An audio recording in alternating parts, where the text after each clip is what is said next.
Então, dando seguimento às bradicardias, a pedido do André, e eu acho que é uma coisa importante para todo mundo aqui de Florianópolis conhecer essa forma de tratamento. Nos últimos 9 meses, a gente tem começado a fazer esse tipo de estimulação cardíaca para alguns pacientes selecionados, como eu vou mostrar. A gente consegue capturar, em vez de estimular a parte muscular do ventrículo, capturar o sistema de condução normal e, a partir dali, utilizar a condução fisiológica do paciente para alguns casos. Então, vou mostrar para vocês, primeiro, vou começar com um caso clínico, para vocês verem a diferença que essa estimulação pode fazer.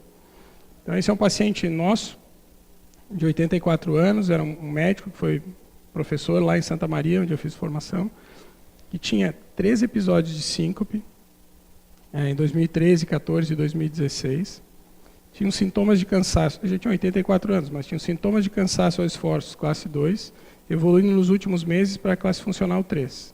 Não tinha sintomas anginosos. Tá? Tinha uma história de doença arterial coronariana, com uma cintilografia de 2013, sem evidência de isquemia miocárdica, com uma função histórica preservada.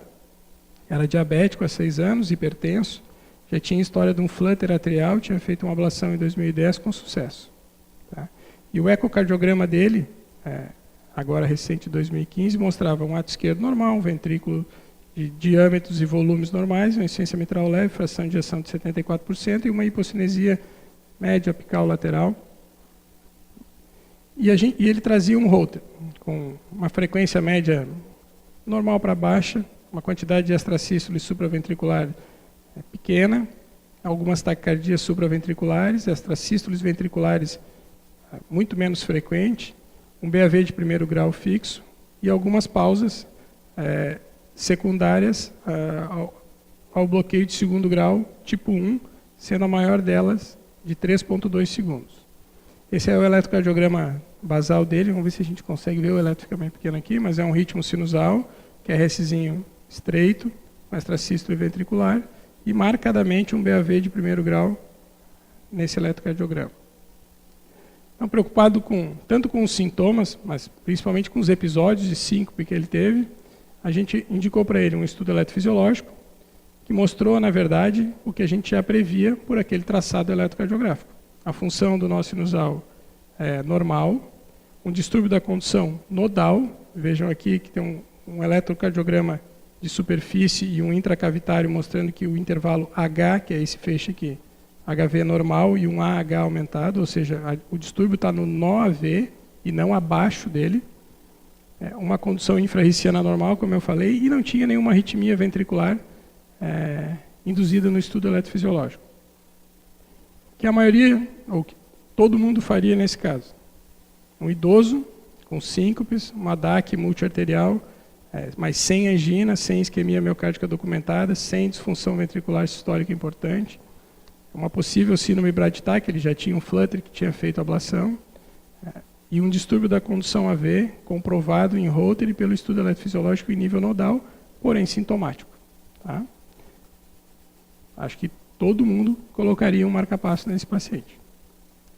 Então, esse é o eletrocardiograma dele pós-implante do marcapasso. Vejam que algumas extrasístoles supraventriculares são estimuladas pelo marcapasso na região ventricular. Esse paciente, como ele tem um distúrbio da condução AV, a gente tenta evitar ao máximo, mas como era importante o distúrbio da condução AV dele, ele tinha 100% pelo registro do marcapasso de estimulação ventricular, e o QRS, que antes era estreitinho, hoje tem 130 milissegundos. Então, esse aqui é uma consulta de retorno dele de 3 meses de segmento. Ele, obviamente, é curto o período, mas ele não tinha tido mais síncopes. Só que ele começou a ter cansaço, edema de membros inferiores, ortopneia e dispneia paroxística noturna. E o ecocardiograma dele, em pouco tempo, eu tenho outro eco aqui para vocês comparar, já havia mostrado um aumento do diâmetro, um aumento do volume, uma queda da fração de ejeção, um aparecimento de uma insuficiência mitral moderada, que antes não tinha. As hipocinesias continuavam iguais. Havia uma dissincronia intraventricular, com movimento anômalo do septo, provavelmente pela estimulação septal do marcapasso que ele colocou. Um BNP bem elevado e uma nova cintilografia sem evidência de isquemia com uma fração de ejeção de 40%. A gente ajudou de um lado, atrapalhou do outro. Tá? Então, a hipótese que a gente levantou nesse caso seria uma miocardiopatia induzida pela estimulação. À tarde eu vou mostrar para vocês o que a estimulação ventricular muscular pode levar no ventrículo e o que a gente podia fazer para esse paciente para ajudar ele. Então, se iniciou o tratamento medicamentoso, o tratamento convencional da insuficiência cardíaca. Tinha-se uma hipótese de desligar ou mesmo explantar o marcapasso, mas ele ia voltar a desmaiar. Então, se passou o marcapasso para VVI, mas mesmo assim ele tinha períodos de estimulação. Ou então se fazer uma ressincronização, já que o paciente tem estimulação frequente do ventrículo direito e um QRS que ficou largo depois da estimulação, também se poderia levantar a hipótese de fazer uma ressincronização. Só que ela não foi autorizada por conta da fração de ejeção que o paciente se encontrava. Era maior do que 35%. Então, diante disso, esse foi um caso emblemático em que a gente passou a tentar uma nova forma de estimulação cardíaca. Ou seja, se parar de estimular a parte muscular do ventrículo e se passar a estimular o sistema normal de condução, por que não? Se a gente consegue capturar o sistema de condução, toda a ativação ventricular é feita pela rede normal do sistema His-Purkinje. E foi o que foi feito nesse paciente. Então a gente coloca um catéter de estudo eletrofisiológico pela perna até o feixe de His e se identifica o ponto em que o feixe de His se encontra. Se faz um mapeamento do feixe de His.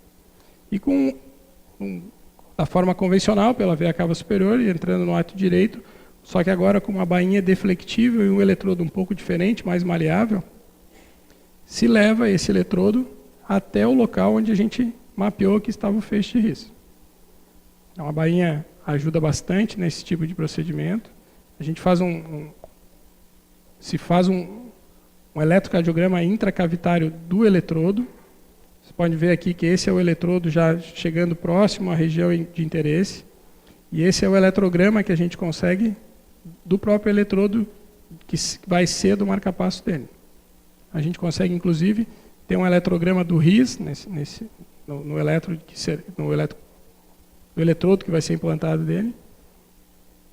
E quando a gente prende ele e começa a estimular, a gente tem uma surpresa tipo essa. Há uma estimulação, uma espícula de estimulação, uma captura do RIS dele aqui e um QRS completamente normal, um QRS estreito, inclusive mantendo o intervalo HV do intervalo intracavitário fisiológico do paciente.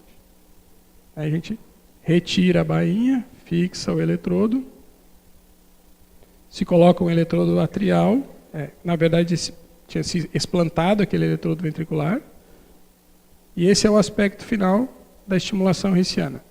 Um eletrodo atrial e um eletrodo junto ao feixe de His, e esse agora é o eletrocardiograma pré e o eletrocardiograma pós-implante. Vejam que o BAV de primeiro grau foi resolvido com um QRS estreito agora.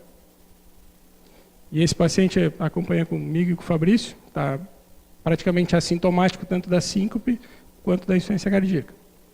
Então esses casos nos fizeram pensar muito sobre a estimulação ventricular normal. Por exemplo, vejam aqui, o que a gente faz quando coloca um marcapasso convencional no paciente?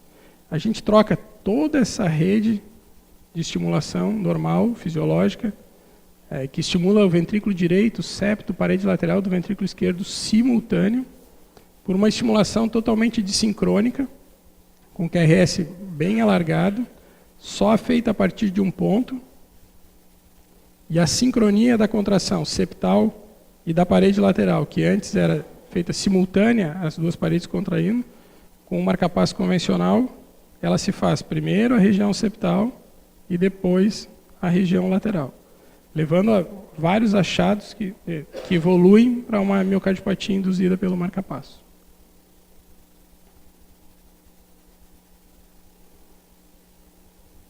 Então, quais seriam os reais benefícios, por exemplo, dessa estimulação hissiana? A gente tem um recrutamento da condução nativa e fisiológica do paciente. Ela evita a dissincronia cardíaca causada pelo marcapasso de estimulação muscular, vamos dizer assim. E ela não altera a função valvar tricúspide, porque os dois eletrodos são implantados no átrio, um na região mais alta e o outro na região do não AV. Então, também não causaria insuficiência tricúspide, que está relacionado a alguns implantes. Depois eu vou falar para vocês sobre isso daqui.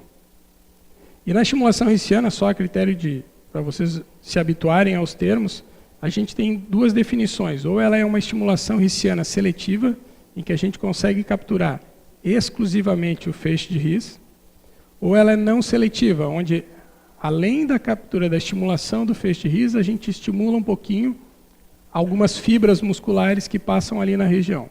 E ela fica bastante estreita, porque 90% da estimulação é feita, é como um Wolff paraceptal. 90% da estimulação é feita pelo QRS nativo e 10%, 15% feito pela parte muscular. A condução elétrica pelo sistema de condução é muito mais rápida do que a feita célula a célula pelo músculo. Então, do ponto de vista fisiológico, ela não é nada ruim. E ainda serviria para um backup de estimulação ventricular caso o sistema de condução do paciente piore com o passar dos anos. Apesar de não ser isso que a gente tem visto nos últimos anos com o que é feito. Eu trouxe umas figurinhas só para a gente entender o que eu acho que a estimulação cardíaca evoluiu nos últimos tempos. Esse aqui seria o marca-passo VVI, né, unicameral, que só serve para a pessoa não cair mais, para não desmaiar. E toda essa evolução fisiológica hoje para a estimulação rissiana.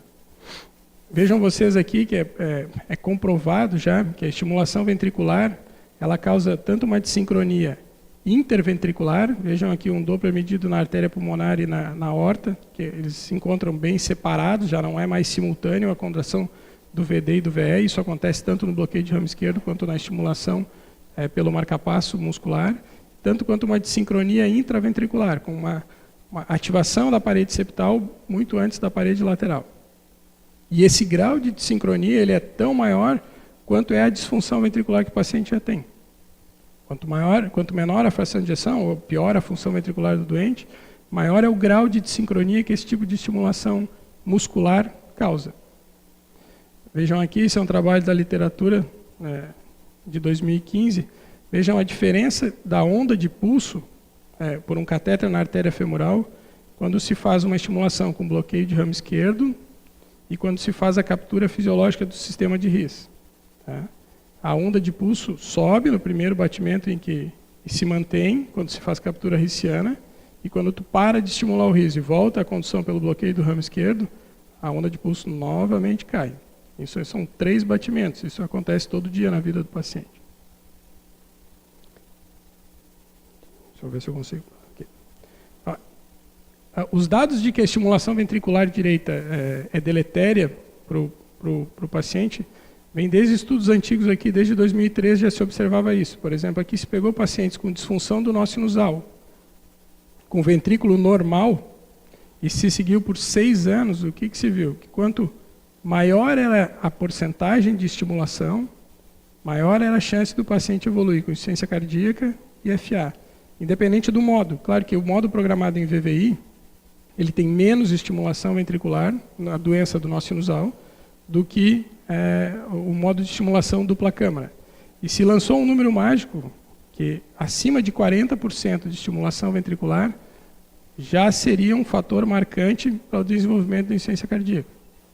Veja aqui que os pacientes que tinham uma estimulação ventricular muscular normal, essa convencional, acima de 40%, tinham 2,6 vezes mais de evoluir com insuficiência cardíaca no segmento de 4 anos aqui. E isso é tão mais frequente quanto lá eram pacientes com função sistólica normal. Aqui são pacientes com disfunção ventricular. São dados do David Trial, de 2002, que pegou pacientes com disfunção ventricular para implante de cardiodesfibrilador, com um segmento de 12 meses. Eram pacientes com disfunção ventricular que não tinham indicação de estimulação e que não tinham fibrilação atrial. E foram randomizados para estimulação VVI 40, só de backup, ou dupla câmara de 60 com intervalo AV que permitia a estimulação ventricular. E vejam vocês que esses números se confirmam de novo. Quando os pacientes têm mais do que 40% de estimulação ventricular, eles evoluem mais frequentemente com sintomas de insuficiência cardíaca e aparecimento de fibrilação atrial. Uma coisa é decorrente da outra nesses casos. Né? Então, o que a gente conseguiu achar? Desde 2000 já existe esse conceito de estimulação rissiana.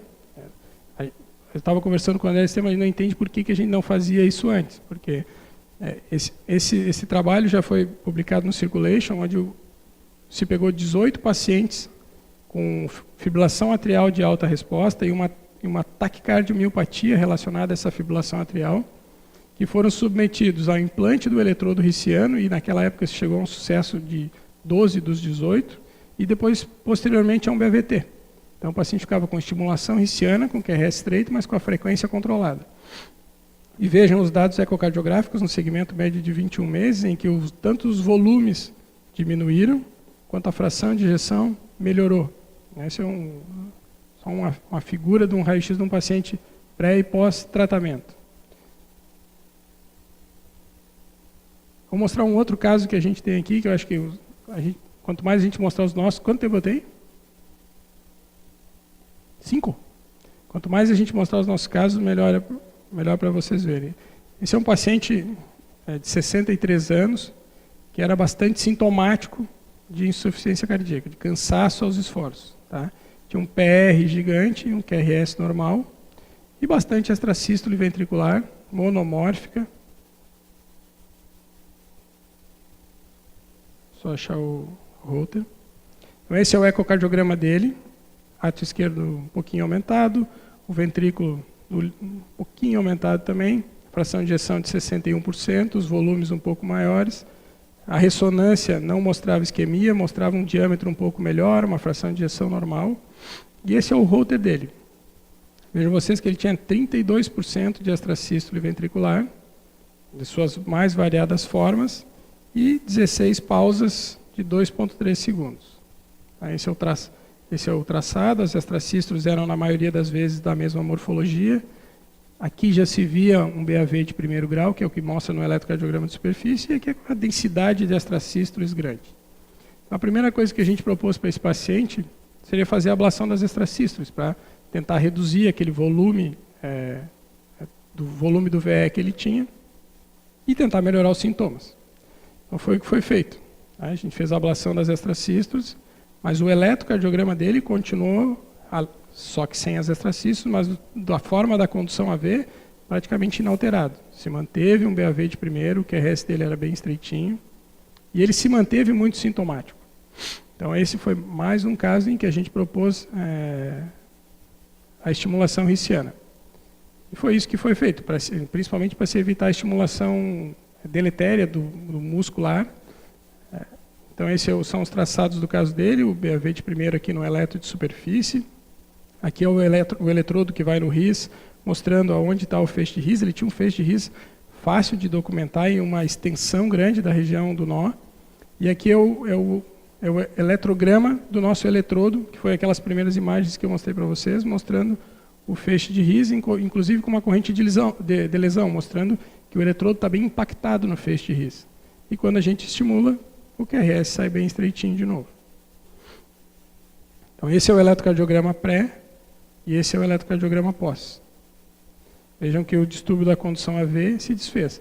Quando eu mostrei os slides de bradicardia, uma das poucas indicações de marca-passo no BAV de primeiro grau seriam pacientes muito sintomáticos, provavelmente pela falta do acoplamento entre a contração atrial e ventricular. Então provavelmente era esse caso e o paciente melhorou. Esse é o eletrocardiograma dele, de consultório, agora é feito lá no SOS, mostrando a correção do distúrbio da condução AV sem alterar a condução intraventricular dele, com QRS normal. O que a literatura nos mostra mais um pouco sobre a estimulação rissiana? Quando se compara com a estimulação do VD, obviamente os dados ecocardiográficos não se precisa muito paciente para mostrar isso. Tá? A fração de ejeção é significativamente melhor, mesmo no segmento de 3 anos, e os índices de sincronia, obviamente, são melhores na estimulação rissiana. E dados clínicos. Esse é um trabalho da literatura de 2015, em que eles pegaram 192 pacientes que precisavam de implante de marca-passo e selecionaram alguns para estimulação rissiana e 98 para estimulação convencional. Tá? E a estimulação rissiana foi atingida com sucesso em 80% dos casos. E o que se viu? Que quando se tem o número mágico de novo, mais do que 40% de estimulação E agora, dessa forma, ela é feita fisiologicamente, a gente consegue ver a diferença nas curvas de resultados de sintomas da insuficiência cardíaca. Então, o segmento aqui de 420 dias, as curvas já se separam. Essa é a curva igual a dos estudos que eu mostrei antes, do Most e do David, com a estimulação ventricular. E aqui é a curva de sintomas da estimulação rissiana. Praticamente, a necessidade ou o aparecimento de sintomas nessa população, que tem mais do que 40% de estimulação, é gritante, né? Só para mostrar algumas coisas para vocês sobre conceitos, a gente não conseguiu um caso desse ainda, mas eu acho que é uma coisa importante para vocês entenderem. Hoje em dia, se sabe que as fibras que vão formar o ramo esquerdo ou o ramo direito, elas são contínuas lá da ponta do ventrículo até o nó AV. É a mesma fibra. Em algum local desses aí existe algum grau de bloqueio que se manifesta eletrocardiograficamente como bloqueio de ramo esquerdo. Então a gente pode ter um bloqueio de ramo esquerdo lá no nó AV. E se a gente conseguir fazer um bypass, como se faz na revascularização miocárdica, com um eletrodo e se estimular abaixo do nível de bloqueio, se consegue um QRS de novo estreito, que seria a cura do bloqueio de ramo esquerdo que tantas vezes a gente pensou em fazer. Então vejam, esse caso é da literatura, mas aqui no Brasil o pessoal do Rio de Janeiro já conseguiu fazer um caso assim, paciente com ritmo sinusal, aqui com um bloqueio de ramo esquerdo. Aqui se coloca um eletrodo no feixe de Rhizes, se faz a estimulação e se captura o sistema de condução abaixo do nível de bloqueio, o QRS sai estreito. E aqui em marca-passo DDD, funcionando, mostrando que pode se curar do bloqueio de ramo esquerdo. Tá? Vou só passar, se ele quiser passar aqui. O próximo slide, quando ele entrar, aqui, já se mostrou então que a estimulação rissiana, quando comparada à estimulação biventricular, ou seja, a ressincronização, ela é tão efetiva quanto a uma mesma redução dos volumes cardíacos, as velocidades, o jato de regurgitação mitral são muito semelhantes à ressincronização, ou seja, ela é uma terapia tão eficaz quanto a ressincronização para os pacientes com bloqueio de ramo esquerdo e mais barata. E esses são os nossos números. Tá? São os casos que a gente fez de agosto a maio de 2017, a gente tinha feito 15 casos. Os primeiros casos a gente tentou fazer, mas não tinha o material ainda adequado, eram bainhas que não eram ideais, e juntando todos, a nossa taxa de sucesso é de 73%, sendo que 7 são de estimulação seletiva, 4 não seletiva e 4 em sucesso. Essa nossa população, e vejam que o QRS pré e pós-estimulação, quando é rissiana, é muito bom, 88 milissegundos. As medidas de estimulação, a gente acaba tendo um limiar um pouquinho mais alto, que é perfeitamente aceitável para aquele tipo de resultado que se tem. E esse é o slide que eu queria encerrar, que eu tirei de um artigo agora que saiu no JACC de 2017, desse ano, do Ellenbong, que é o pai da estimulação cardíaca, sugerindo quem seriam os atuais candidatos à estimulação rissiana. Vejam vocês que aqui só não está a doença do nó sinusal, ou seja, só o doente que não precisaria de estimulação ventricular. Vamos lá, o BAV nodal de segundo e de terceiro grau, BAV infranodal ou intrarrissiano, eles sugerem como candidatos, pacientes com FA com baixa resposta ventricular, doença do nó sinusal com distúrbio da condução AV, seria uma doença binodal, né, do nó atrioventricular e do nó sinusal. Quando se vai planejar uma ablação do nó AV, principalmente nos pacientes com disfunção ventricular, qualquer paciente que é candidato a implante de CDI que tu espera que a tua estimulação ventricular seja acima dos 40%, ou seja, não é aquele doente de Brugada que colocaria um CDI que não teria estimulação, mas sim os doentes com disfunção ventricular. E vejam que interessante, pacientes com bloqueio de ramo esquerdo, que se submeteram à ressincronização, mas tiveram uma falha do implante do eletrodo, ou o eletrodo não está numa boa posição, conforme eu vou mostrar à tarde para vocês sobre ressincronização. Os doentes com ressincronização que não responderam, que é o 30% famoso da ressincronização, e aqueles doentes que naturalmente não respondem bem à ressincronização, que seriam os pacientes com distúrbio inespecífico da condução, com bloqueio de ramo direito, seriam candidatos talvez à estimulação rissiana. Vejam o leque, a quantidade de pacientes para esse tipo de estimulação que a gente tem agora aí. Então, acho que era isso que eu queria mostrar. Foram 3 aulas e estou aberto a perguntas aí.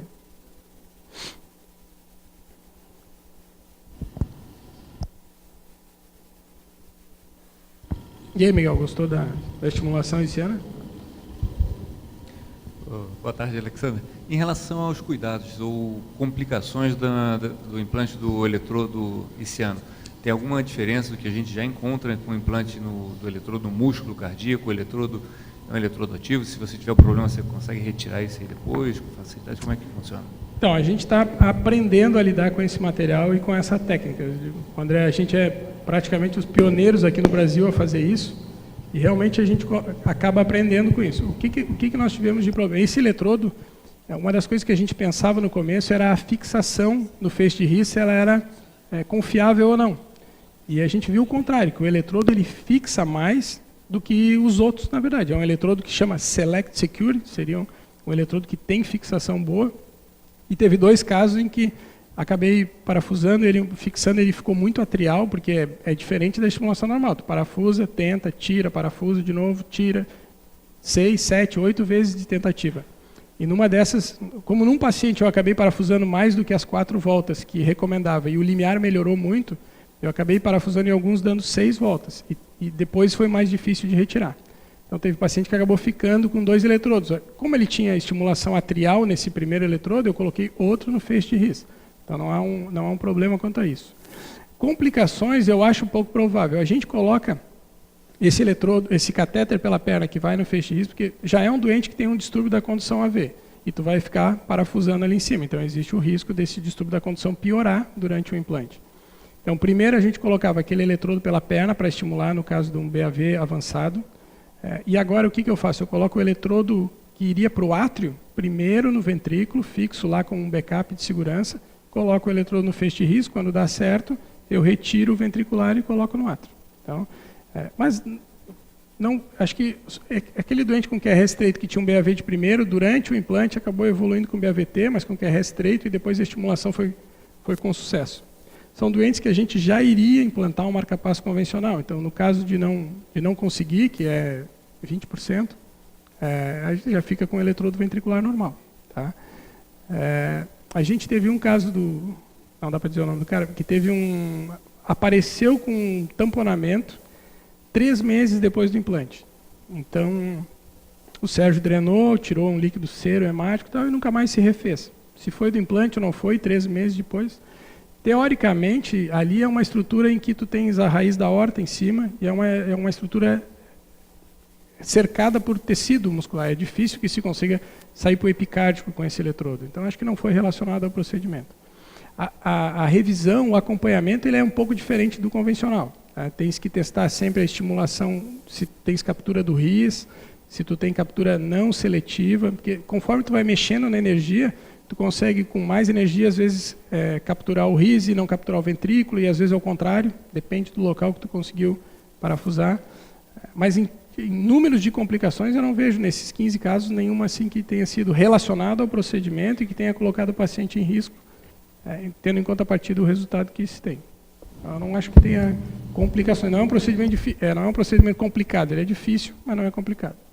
Alexandre, em relação à dissincronia, estava conversando com o Jamil aqui, corrigindo o BRE, teoricamente, a gente melhoraria a fração de ejeção. Isso aí dispensaria o eletrodo na parede lateral, né? Mas existe algum estudo comparando as duas coisas? Tem vários estudos em segmento. Depois que se começou essa é a nova vedete da eletrofisiologia. No último congresso americano, milhares de aulas sobre estimulação rissiana. Então, os estudos estão em andamento, mas, Miguel, deixa eu te fazer entender. Por que 30% dos pacientes não respondem à ressincronização? Porque a anatomia do seio coronário não nos favorece chegar numa posição que seria ideal. Então, na verdade, essa é a verdadeira ressincronização cardíaca, em que tu consegue... Tu imagina, tu troca 2 pontos, que é um eletrodo do septo, do VD e da parede lateral, por toda a rede de Purkinje que a gente tem. Então, essa, na verdade, é a verdadeira ressincronização cardíaca. Para mim, é óbvio que os estudos vão mostrar que isso é melhor do que a ressincronização. E, por exemplo, num caso, Na verdade, a ressincronização ela é um tratamento para o bloqueio de ramo esquerdo, e não um tratamento para insuficiência cardíaca. É por isso que os pacientes com BRD e com outro tipo de distúrbio não respondem tão bem. Então, esse tipo de estimulação corrigiria, por exemplo, pacientes com insuficiência cardíaca decorrente do BRD, que a ressincronização não tem um resultado tão bom. Então, toda vez que a gente consegue desfazer os bloqueios, vamos dizer assim, a tua ressincronização é bem melhor.